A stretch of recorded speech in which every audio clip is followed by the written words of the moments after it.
I have a couple of acorn squashes. I'm tempted to cook all three of them because I eat so many because they're so delicious, and why not? It's vegetables. So what I'm going to do first, I'm going to clean them. So this is salsas from Dr. Bronner's you can get online, and I just have these little bottles. And I use this to clean my fruit and my vegetables. Cucumber too. So what I'm going to do is I'm going to put this in, and because I don't want to breathe in, even though this is non-toxic, I'm just going to put this in, clean it, and then I've got my little scrub brush. And you definitely want to do this with your melons, because what you don't want is when you put your knife and cut it, whatever bacteria, organisms, what have you, dirt, and you cut right through, it's just going to transfer that dirt, viruses, who knows, right onto your food. So it's better just to get this out.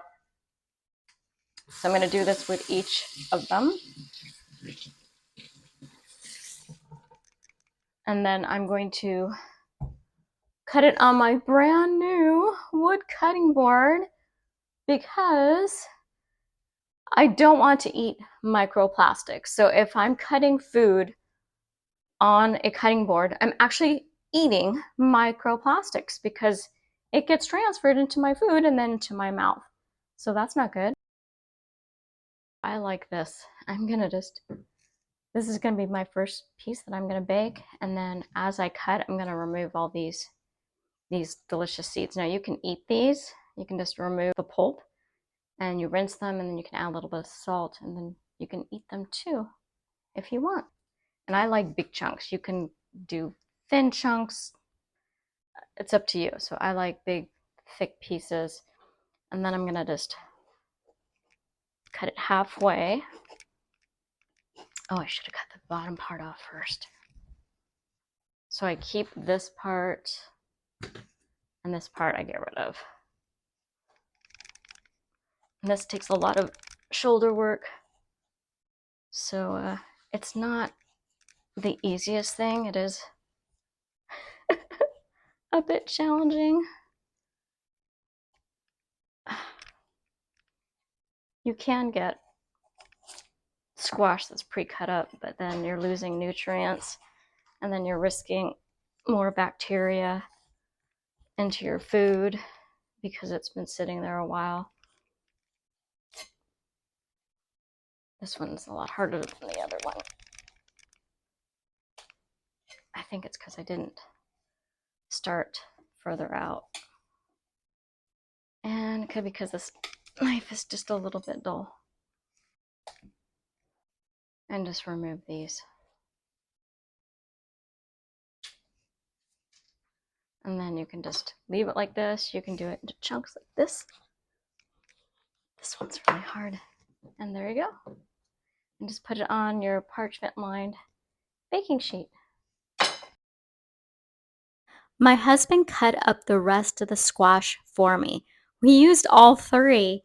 He likes his squash to be a little bit thinner, so he sliced thinner slices than I probably would.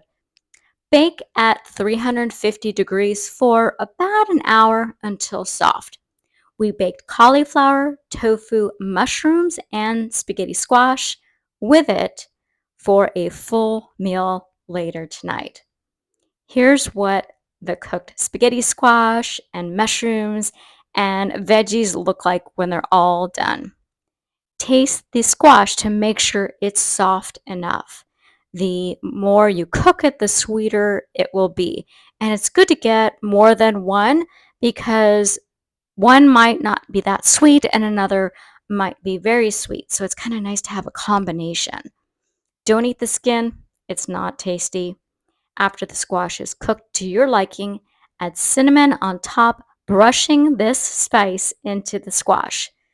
If you like it sweeter, brush the squash first with date water or maple syrup and then add the cinnamon.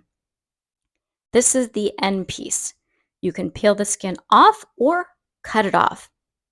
Kitty came over to check it out. It's not cat food. This tastes soft, light, sweet with a chew. It's scrumptious and tastes like a dessert, almost like candy, and yet it's very nutritious. It has a decent amount of fiber, all the essential amino acids, most of the B vitamins, including vitamin C and K, and lots of minerals too. It's a dessert that won't make you fat. Recipe below.